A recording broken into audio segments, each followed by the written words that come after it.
New update. I had to divorce my wife after she said she wanted to send our son to a conversion camp. My wife hates her only son because he came out as gay.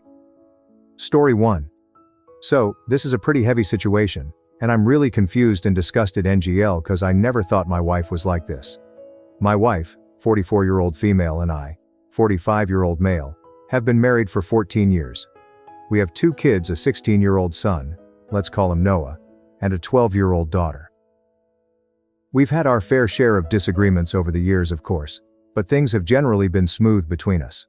Now for the context, Noah came out as gay about a year ago. It was a surprise, and as hard as it was to accept, I love my kids more than anything, and just want their happiness. My wife visibly didn't take it well though. She was upset and seemed to go through a grieving period where she didn't really talk about it. I tried to support Noah in every way I could, telling him that I loved him no matter what, etc. My wife though, I could tell she wasn't on the same page. She would say things like, "This is just a phase," or, "He needs help." But I brushed it off as her needing time. Fast forward to last week, and we were having a conversation about Noah's future. Out of nowhere, my wife casually mentions that she's been looking into conversion therapy camps and thinks it might be the right solution. She said that Noah isn't truly gay, that he just hasn't been shown the right path, and that this could fix him. My blood ran cold. Obviously I was in shock. I immediately told her I didn't agree and that this was not something I could support, duh. She got upset and said I was enabling Noah's confusion, and that if I really cared about him, I would help him get better. WTF is wrong with her? She was persistent, and no matter how much I tried to explain that conversion therapy is harmful, like I know those kids get abused, and often end up either traumatized or killing themselves, and that I would never send our son to something like that, she wouldn't back down. If I'm being 100% honest, I don't even think I love her anymore. The fact she could be so heartless disgusts me. I know being gay is not easy, and people like her just make it even harder. I'm considering staying, only for our daughter's sake, but would it be okay if it means hurting my son? It feels like a betrayal to Noah. I just don't think I can keep living with someone who thinks this is okay. Update 1. So first of all, I'd like to thank everyone here for all the help and advice I've gotten under my post and in DMs. Sorry if I couldn't answer everyone, there were just too many fucking people, lol. So I posted something about my wife wanting to send my son to a conversion camp 2 days ago. First of all, some people told me to show her videos and documentaries about what happens there. But this argument has been ongoing for more than a week now. I've shown her things, and she won't budge. Really bad update if I can be honest. So let's get into it. All of you told me to try to get him out ASAP, y'all were definitely right. So yesterday I took the day off and went to see an attorney just to get some info about divorce, etc. But after what happened, I'm 100% sure I want a divorce as soon as possible. Yesterday I went to pick Noah up at his school, and as many of you suggested, we had a long discussion. I basically told him his mom and I may be getting a divorce because she wants to send him to a conversion camp, but I can't accept that. I've talked with her many times, and I told him I'll probably go through with it. He looked really hurt. My heart broke all over again, but was very understanding and thanked me for standing up for him. I pulled him into a tight hug and told him I'd always love him no matter what and that nothing was his fault. At that moment he started crying because he was so glad at least I was on his side. And I'm very pissed, so sorry if I don't make sense, but apparently his mom had been pressuring him for months. She planned dates with girls to try and fix him, and he had to lie by saying he was going to a friend's instead. She was saying he needs help, and as much as she loves him he needs to get his condition cured, etc. I feel so bad because I've been so oblivious to all that, and I've failed to protect him for all that time. How do you make your 16-year-old son go through that? So when we got home yesterday, I can't lie, I was furious, and confronted her right there and then. At first she was trying to explain she was doing it for him, but her speech quickly turned to slurs, and it was clear she was just ashamed of having a gay son. In the end I told her I went to see an attorney, and that learning all that just confirmed that I wanted a divorce. She got really angry, calling me a delusional disgrace. We argued a lot, and at some point, Noah tried to separate us, but my wife punched him multiple times. She was saying disgusting things like he is a dirty fag, and that it's all his fault. We're getting divorced because his filth corrupted me. My daughter, who was prob in her room, came to see what all that commotion was about and was rightfully horrified and quickly called 911 when I told her to. Long story short, the cops got there and took her away. She was very reluctant to go because she was not in the wrong, and they needed to let her go. I explained everything to my daughter, and she doesn't want anything to do with her mom anymore. Right now I'm in the hospital because my soon-to-be ex-wife broke my rib while I was restraining her. I should have probably gone as soon as the cops took her, but IDC my son was crying. With a black eye and split lip. They are checking for any concussion. And obviously the only thing I cared about was to comfort him. Because I can't even imagine what it can feel like being beaten by your mom for being gay. I'm planning to file for full custody of course, and my kids don't want to see her ever again anyway. Given all the charges she's facing, I hope she won't stand a chance against me.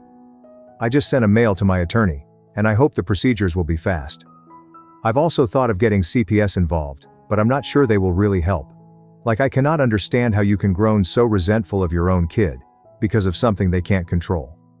Even I had pretty strong opinions about it, but as a father, it is my role to unconditionally love my kids, and so I learnt about the topic and changed my way of seeing the world for him.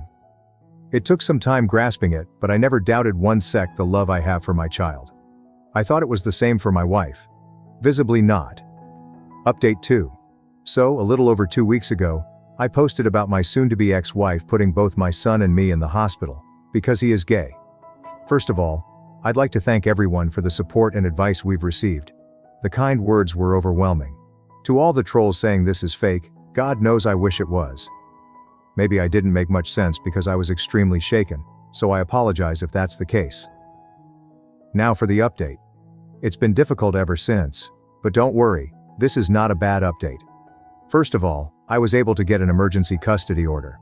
I'm very relieved because many of you warned me about how people can have their kids forcefully taken by those conversion camps, and I'm relieved that she can't do that anymore. I'm still overly anxious and only leave my son alone when he's at school. I've instructed all the teachers to make sure no one but me approaches him. Thank God my boss has been understanding on the matter. I've been granted exclusive use of our house as well, so I've changed the locks and installed security cameras. Many friends and family members, from my side of course, have been visiting often, to give us both emotional support and safety. Many of you also advised me to document every injury that my son and I sustained. Fortunately, my son didn't suffer a concussion, so I took plenty of pictures and gave them to my lawyer, and she has also taken mine, my son's and my daughter's testimony. Given all the charges my wife is facing, child abuse both physically and emotionally, neglect, endangerment, assault and battery, hate crime and domestic violence. Yeah, it doesn't look very good for her. Our lawyer is confident that I will 100% be granted full custody. She also said that it's likely soon-to-be ex's attorney will recommend that she give up her parental rights, given the overwhelming evidence against her. Also, it's very likely that my son and I, possibly even my daughter if she asks for it, will be granted a restraining order against her. My lawyer has told me CPS involvement will only strengthen my case, as they are thoroughly investigating everything. While we're still waiting to get the court date, I am feeling highly confident and relieved for the first time since all that shit happened. I've gathered tons of overwhelming evidence against the toxin. Thanks to that person who came up with that name. I'll keep everyone updated, and thank you again for all the advice and support my kids and I have received. I honestly don't know how I could have gotten through this without all of you. Y'all just saved a family. Be proud. Relevant comments. Commenter. I'm so glad you're feeling more confident now, and it's amazing to see how you're protecting your kids. You've done the right thing by taking action and getting the support you need. Stay strong for your kids, you're doing a great job. OP is that father every child wants. A protector. I didn't read your original post, but I'm very happy for you and your children that this is going to work out in a humane and compassionate manner for them and for you. I wish you the very best of luck going forward. You're doing everything right, and it's clear how much you care about protecting your kids. The emergency custody order, documentation, and support network are all solid steps. It's good to hear you're feeling some relief and have a strong legal case. Keep prioritizing your kids' safety and well-being, and don't hesitate to lean on your support system when needed.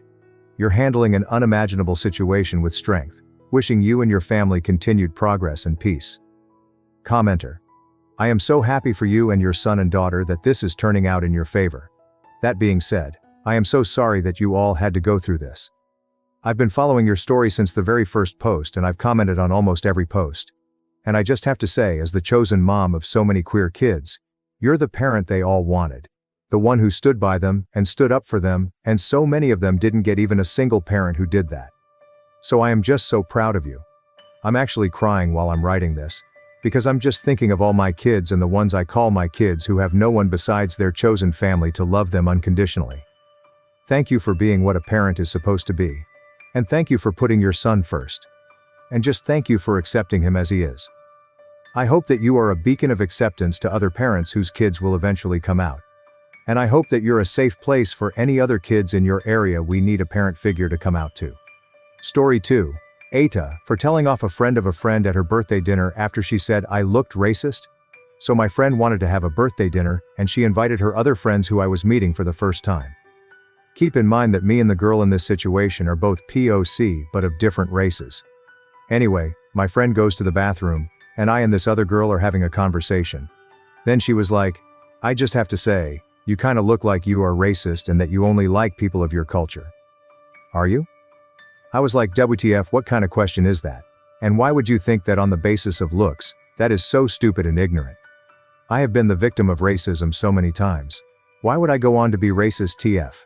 She then was like, OMG, you don't need to be so rude about it. Then she even started crying right at the table, and her boyfriend who was next to her started getting angry at me for making her cry, while I told him, excuse me, did you see what just happened right now? Your girlfriend tried to accuse me of shit without even knowing me. My friend came back to the table to find her other friend crying and asked her what happened. She said I was a bitch to her, and I told my friend what had actually happened. Another one of my friend's friends who saw everything backed me up while the boyfriend of the girl backed her up. It was chaotic and my friend didn't know what to do. The girl continued to be dramatic with crying, and so I had to cut my time short. I asked the server to give me my bill and I headed out. I sent a long text to my friend fully explaining myself afterward, and apologizing to her for playing a part in ruining her dinner, and her response afterwards was a bit cold. I feel like our friendship might be affected by this incident. I do feel bad that her dinner didn't go smoothly, partly because of me, but at the same time, I did feel the need to defend myself. Aetia. Relevant comments, commenter, NTA. That person just sounds like an unhinged Wakado who enjoys starting drama and playing the victim. NTA. You look like a racist, is the weirdest racist thing I have heard in a while. See, that's the thing. What the girl said to OP is actually racist. It was cleverly disguised racism by accusing OP of racism in it. But when you look at a person of color and say, you look racist, that's actually racism. Imagine instead she said to OP, you look like you reek of curry. NTA. She accused you of being racist for no reason. And you had every right to defend yourself. It's her fault the drama started, not yours. Unless you were wearing clan robes, how do you look racist? NTA. Friend of friend is jealous of your friendship and wanted to eliminate you. Your friend took the bait. Sorry, these are not good people. NTA.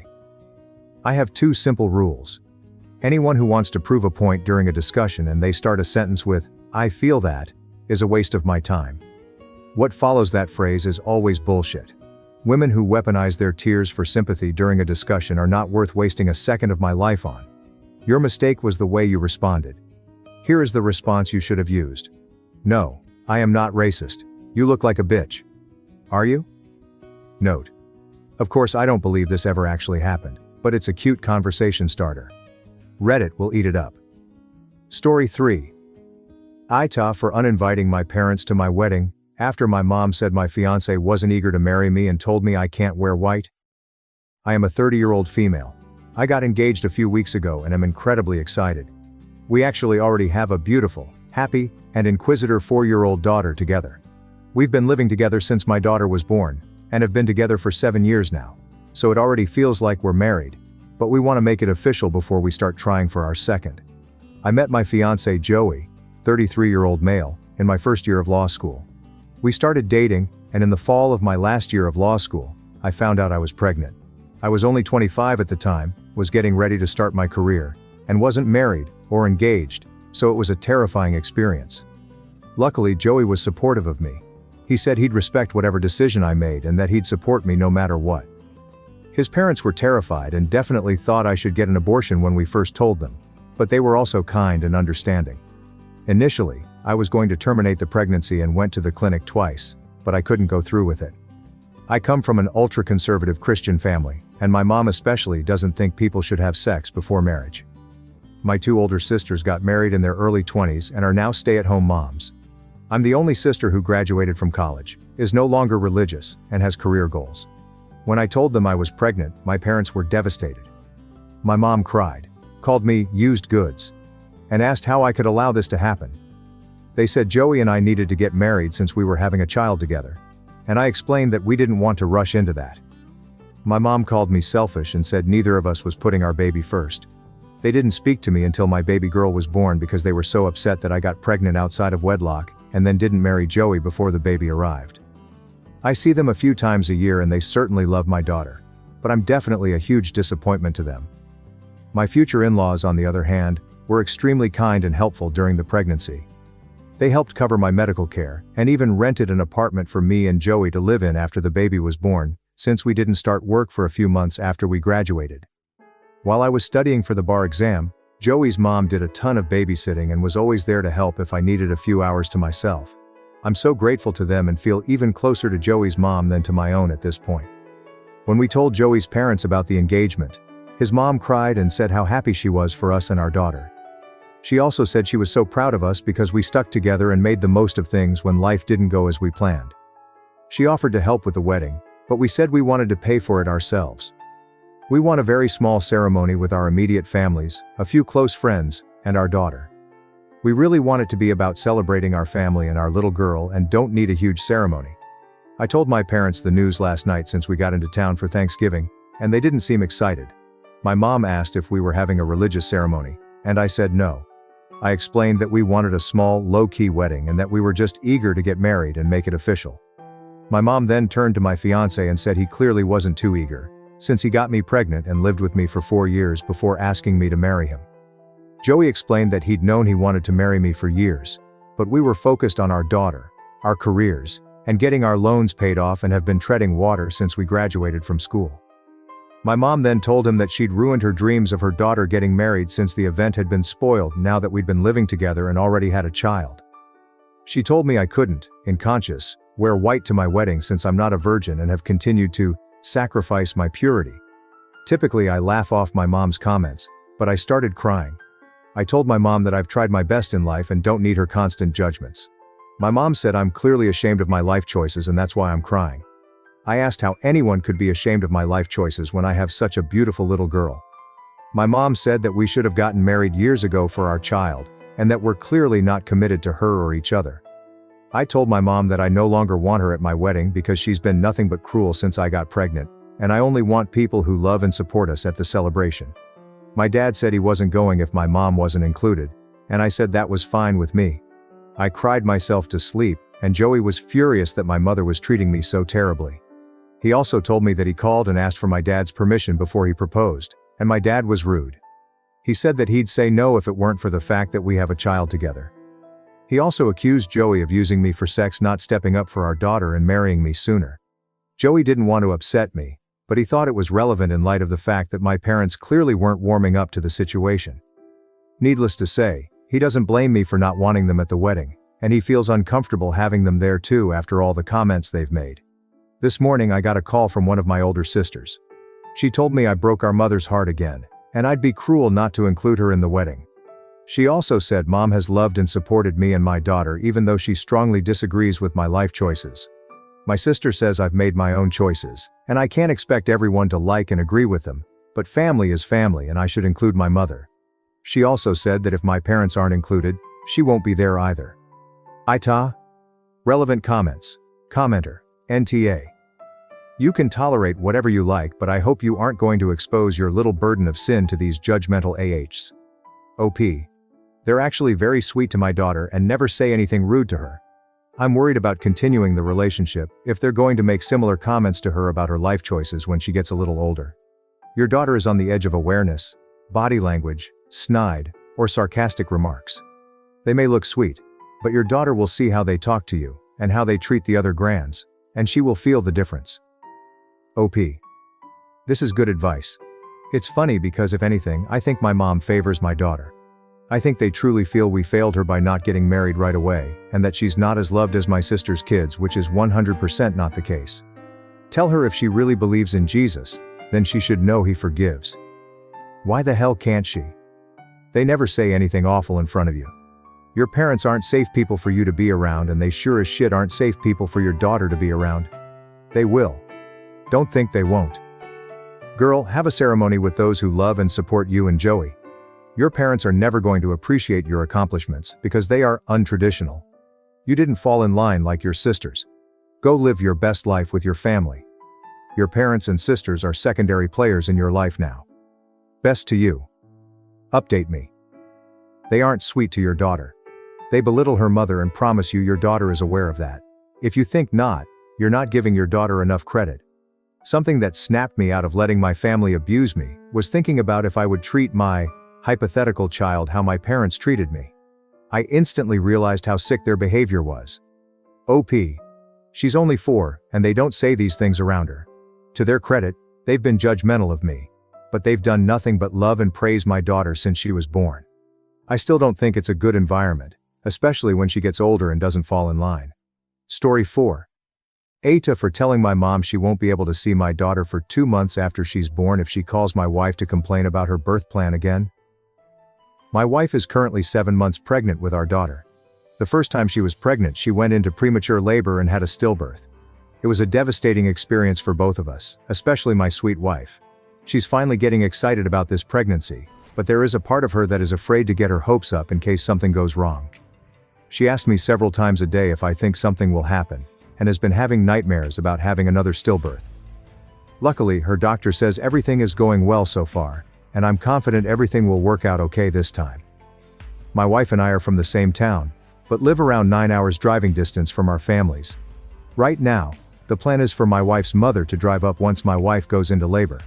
She's going to support my wife during the labor and also stay for a week or so after the baby is born to help us get settled. My wife explicitly said that she doesn't want any visitors aside from her mom for the first few weeks after the baby is born. She told me wants my family to visit a few weeks after the baby is born, and even said my parents could stay in the guest room so they get more quality time with their granddaughter once we're ready for visitors. I truly just want this process to go as smoothly as possible for my wife, in light of what she went through the last time around, and so I'm 100% behind whatever plan makes her feel the most comfortable. Yesterday I got a call from my mom asking about the birth plan. I explained our current plan, and my mom said that she and my dad would drive up once my wife went into labor. She didn't mention being in the delivery room but said they'd be in the waiting room to meet their granddaughter. She also said they'd stay at a hotel nearby so they could spend time with the baby once she's home. I told my mom that we're excited for her to come up and meet the baby, but we'd prefer if she wait a few weeks until we're settled. My mom said that my mother-in-law is coming up right after the birth, and so she doesn't understand why she can't be there. I explained that my mother-in-law is there to support my wife during the labor and help her get settled after the baby is born. I added that my wife obviously feels more comfortable with her mom, and doesn't feel pressure to have the house spotless and be the perfect hostess when her mom comes over. I also said that we want her and my dad to get a lot of time with the baby, and we don't know how my wife is going to be feeling immediately after the birth. My mom started rambling about how a boy's mom always gets the short end of the stick and everyone should be included when it comes to major milestones like the birth of a child. The funny thing is that my younger sister had her first baby about 6 months ago. She can't stand her mother-in-law, and she still hasn't given her the green light to come and visit. My mom and my sister have both justified this by saying her mother-in-law is rude and difficult to be around. This is true, but also my sister holds grudges and doesn't get along with most relatives. I responded to my mom by asking why she was okay with my sister keeping her baby away from her mother-in-law for 6 months if everyone should be included. My mom was furious. She said that there was more to the situation than I realize, and that this situation is completely different, since she's always been perfectly nice to my wife. I asked what I was missing, and my mom just said that my sister's mother-in-law ruined her bridal shower by bringing her obnoxious friends. I said regardless of the situation, I want to make this experience as stress-free as possible for my wife given what happened last time. I said that she just wanted me and my mom for a while, and I understand her perspective. I told my mom I love her and am excited for her to visit, and will make sure she gets plenty of time with her granddaughter. She seemed disappointed, but I thought we were on the same page. A few hours ago, my wife told me that she got a call from my mother. She said my mom was crying and saying she felt excluded and like we didn't want her to meet the baby. My wife is a sweetheart and a people pleaser, and she truly took this to heart. She seemed stressed and asked me if we were doing the right thing.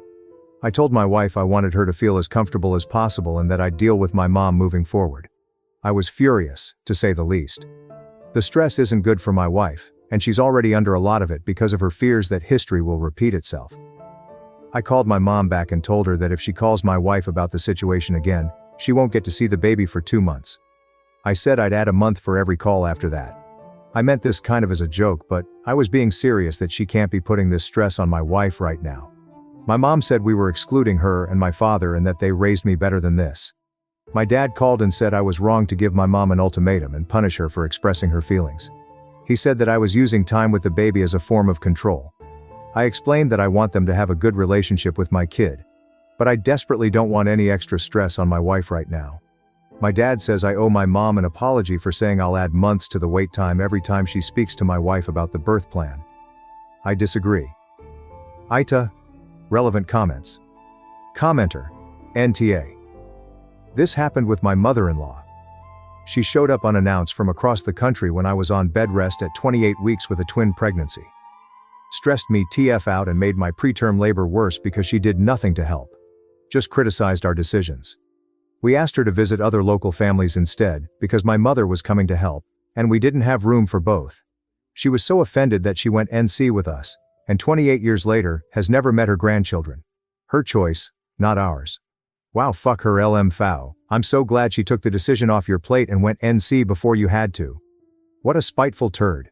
Your story is such a perfect way to illustrate how mothers like this aren't actually upset about the baby. They view the baby as a means of control, and an opportunity to do so. Because this person flew unannounced all the way across the country to insist on seeing the baby when their presence wasn't wanted. Yet when they received pushback, when they didn't get their way, they decided not to have a relationship with the baby at all. 30 years of silence. That's how much the baby actually mattered, not at all. In your case, it was an opportunity for your mother-in-law to create a situation where you felt you couldn't say no, and leverage it against you. In OP's case, it's about the mother using this vulnerability to make it about herself and claim it's about one parent being favored over the other. About her being the boy's mother, or about her importance relative to OP's new nuclear family he has built with his wife. The baby represents a power struggle. A pecking order about who ultimately gets to make decisions and set boundaries when it comes to the family. Mill has centered herself in a situation where it would already be wrong to do so, but it's highlighted even more by the extensive trauma OP and his wife have already been through. Mothers like this will use things like special events and the birth of new children as opportunities to exercise or reinforce their power and position. They can simultaneously make it seem like it's the biggest snub in the world because of the nature of the event, while not acknowledging that the nature of the event means the focus is on other people and their needs and boundaries. This is a tale as old as time. If his mother wants to see this grandchild, she better get her shit together. Commenter. NTA. Do you know what you're doing? Exactly what you're supposed to do. You're supporting your wife, and putting her first. That's called being a husband. A good husband. The reason your dad is saying you're wrong is that your mum is venting and he has to hear it. And do you know what that is? Not your problem. Keep on doing what you're doing. You're doing everything right. Enta. Your mom is interfering and making this about her. It's about your wife. You are protecting her and you are right to do so. You are a great husband. Continue to protect and stand up for your wife. Don't be guilted by your parents to allow them to change your plans. Congratulations on your baby. Best to you all. Thank you so much for watching until the end. If you enjoyed our videos, please don't forget to like, share and subscribe to stay updated with our latest ones. Have a great day.